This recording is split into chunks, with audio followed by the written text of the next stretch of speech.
Hey folks, thanks for stopping by. On this episode of Crazy Good Adventures, we're going to drive Cade's Cove loop, the whole loop, and a few stops in the process. I hope you enjoy. If you've never had the opportunity to drive this 11-mile one-way loop road around Cade's Cove, then this is the opportunity to see it in all its fall glory. This is our fourth trip to Cade's Cove in the last 2 years, and we've already documented a lot of the stops. So on this trip, we're going to be stopping at areas that most people don't stop at and show you something that not many people know about. We recorded this trip at 8 o'clock in the morning on a Friday morning, and the crowds aren't there yet, but this place can get really packed. Being courteous and using pull-offs and designated parking areas to view the park is highly encouraged.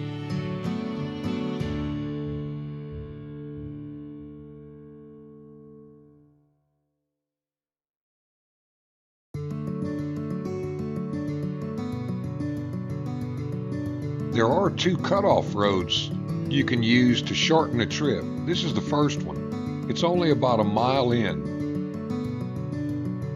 The first stop in Cade's Cove is the John Oliver cabin. This cabin is the second cabin that John Oliver built, and it was built in 1820.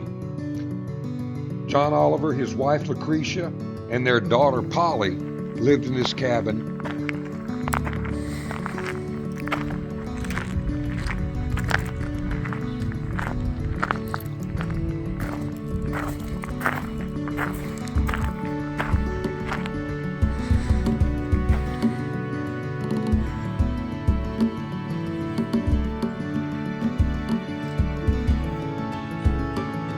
Now that's a view, huh, baby? How's that for your morning coffee view?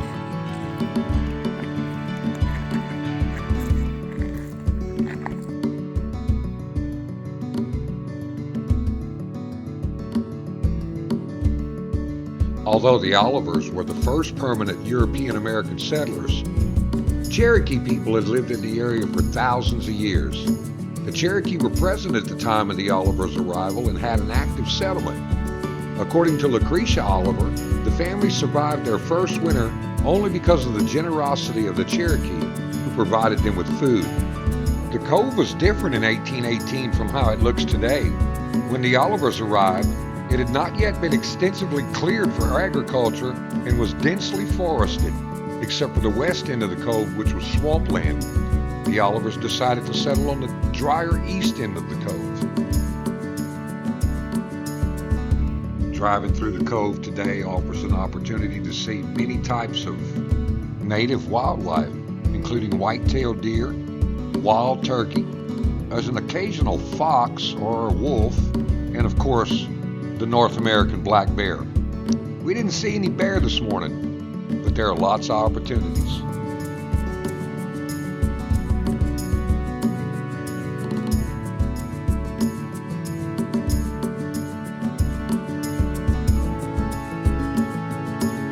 Now remember, I've sped up this video 200%, so the average time to make that 11-mile drive around Cade's Cove is anywhere between an hour and a half to as much as 3 hours, depending on traffic.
Our next stop on the loop is the Primitive Baptist Church, first organized in 1827 and was the first church established in the Cove.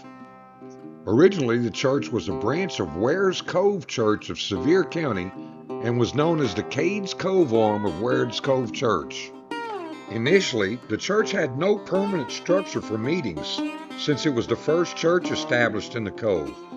Church meetings were held in the homes of members until the fall of 1832, when a log building was constructed for meetings and services.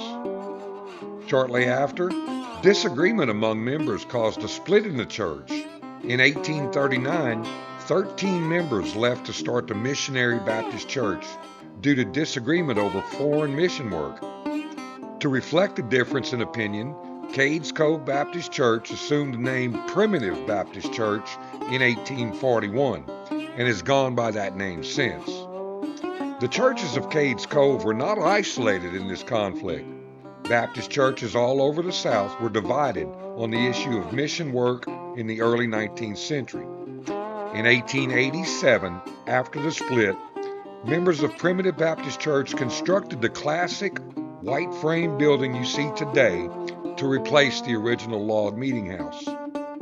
The church was built by hand, and the fingerprints of those who worked on its construction can be seen on the ceiling when inside the church.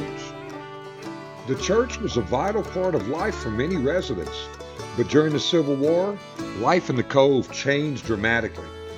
The congregation ceased meeting, which was upsetting for residents and explained in church records by the statement, "We was Union people, and the rebels was too strong here in Cade's Cove."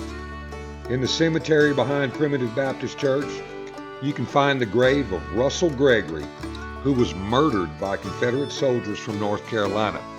The cemetery at Primitive Baptist is the oldest cemetery in the Cove, and descendants of early settlers such as the Olivers, Shieldses, and Cables are still being laid to rest in it today.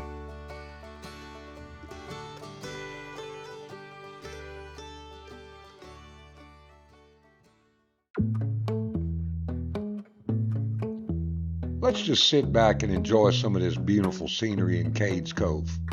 Y'all enjoy.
We're coming up on one of the most visited and photographed areas in the Smoky Mountain National Park.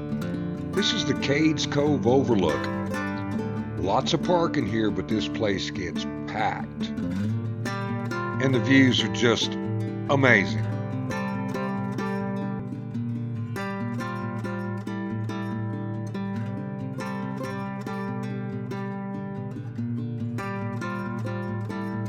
Our next stop is one that's not easy to find if you don't know where it is. Once you pass the Cade's Cove Overlook, there's a pull-off on the right-hand side, just enough for one car. It's a place to stop, but you gotta see.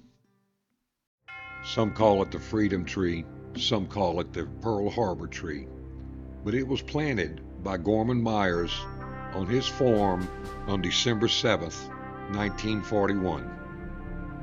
It sits as a reminder of what happened on that day in 1941 and to honor those who served and died.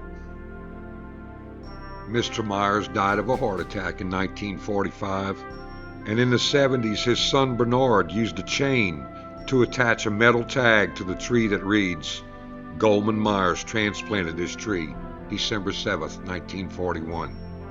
Over the years, many people have left flags with inscriptions remembering their family members who served, and a couple of years ago the National Park Service built this wooden fence around the tree. This may not be the most visited area of the park, but it sure is one of my favorite spots in Smoky Mountains.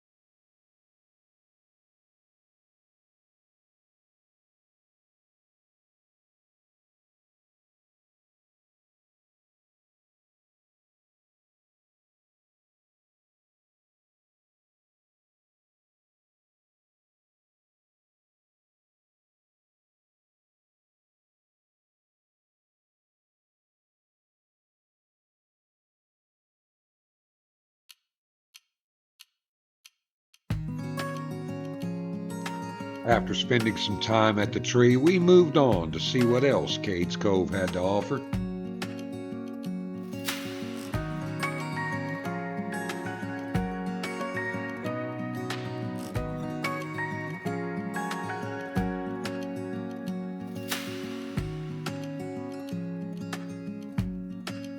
Folks, if you're enjoying this video, please like and subscribe to our channel. And hit that notification bell so you don't miss any more of our content.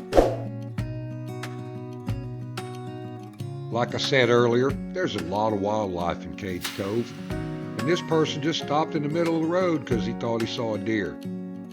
So he pulled over to get a better look, which is a great thing to do. Let's see what we can see.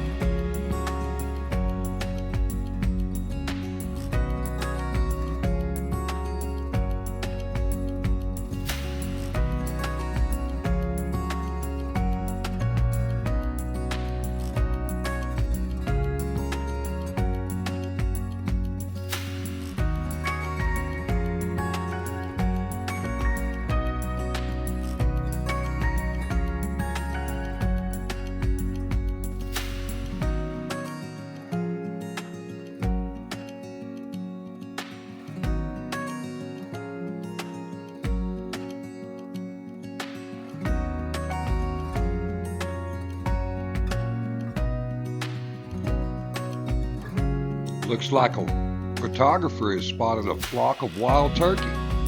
Let's see if we can get a good look at them. This ought to be fun.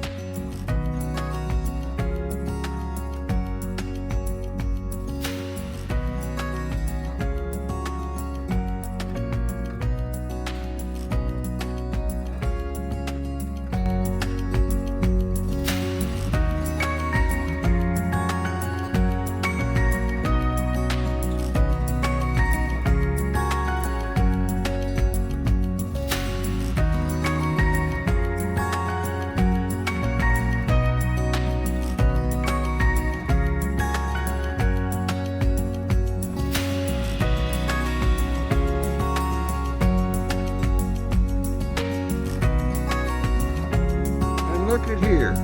A couple of deer hanging out. Let's check these out.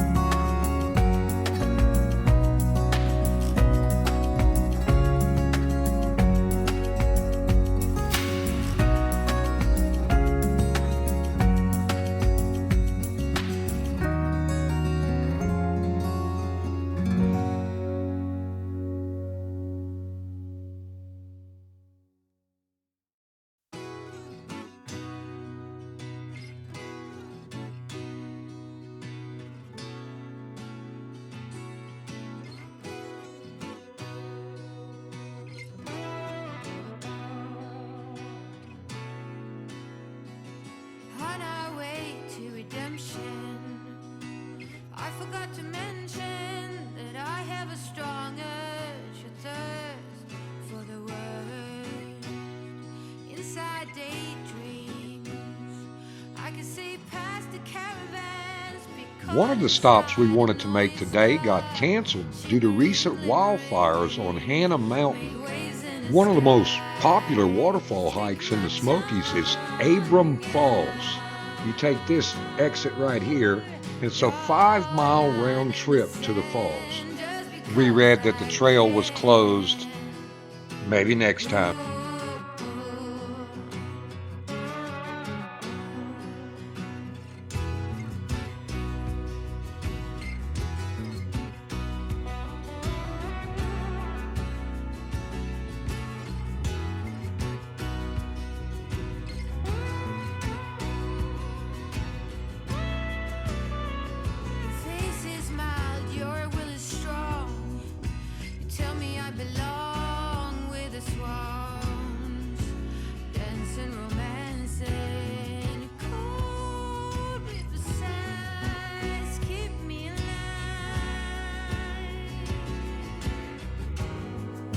A little over halfway through your drive of Cade's Cove, you come up to the Cade's Cove Visitor Center.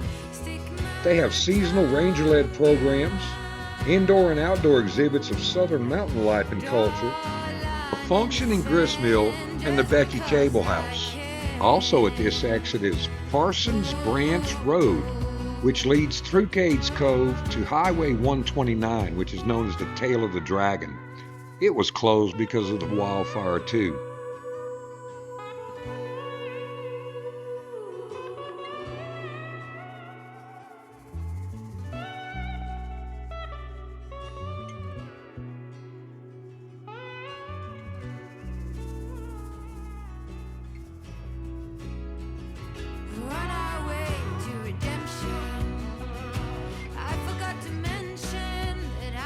Strong urge, a thirst for the word.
Sometimes when you're riding on Cade's Cove Loop, you get behind traffic and you're just creeping along for quite a while.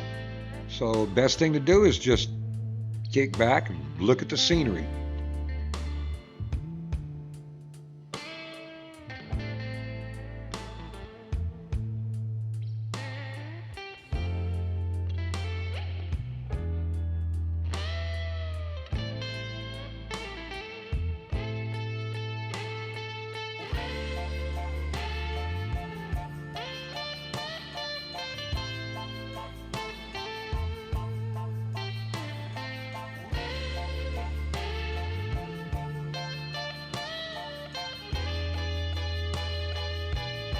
If you take the second shortcut, Hyatt Lane, you'll come out at the Dan Lawson place. The Dan Lawson house was originally constructed in 1856 using logs, but later additions were framed. Even later, the entire building was covered with siding. Viewing the house from the sides offers a clear visual of these additions. The brick chimney, unusual for the time and locale, was built of bricks made on site.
Another very popular place on the Cade's Cove Loop is the Tipton Place.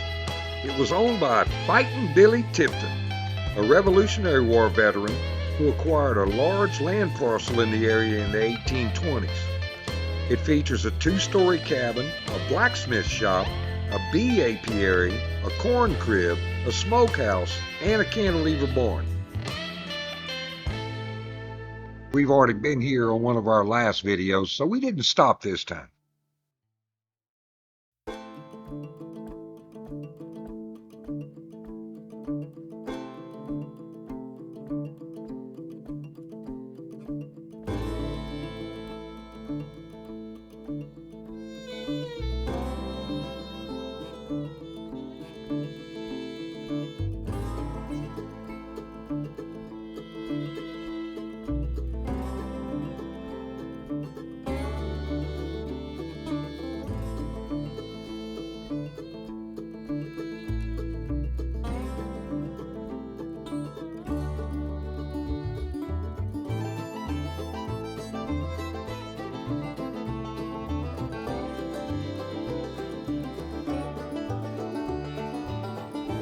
There are a lot of great pull-offs just to stop and look at the scenery, and a lot of people do.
And the last historic feature on the Cade's Cove Loop Road is the Carter Shields Place. It's also known as one of the most photographed cabins in the park.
Well, folks, as we get to the end of the trip around Cade's Cove Loop, we want to thank you for watching. Remember to like, subscribe, hit that notification bell, and leave us a comment. Let us know what you think. And remember to make every day a crazy good adventure. Thanks again.